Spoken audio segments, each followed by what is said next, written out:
এবারে প্রথম আমের আচার কেটা কেটা খেয়েছো কমেন্ট করে জানাও। ফার্স্ট মনে আমি খাইতেছি আমের আচার। আমি তো আচার মতো ভালো লাগে না, বানাইছি আজকে এটা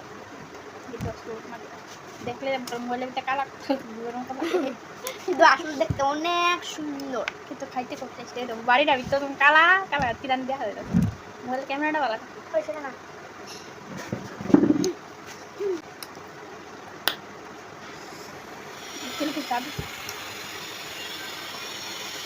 দেখাইছে সুখা খাটা দিদি এত মিষ্টি দিবা এত খাইবে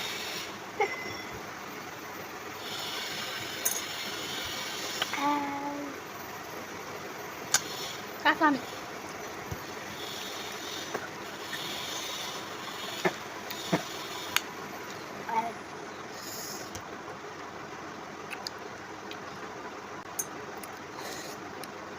জাল মারছে না, জাল না বলি বালা জাল খাই যাই না তারপরে আছে না শিশি কথা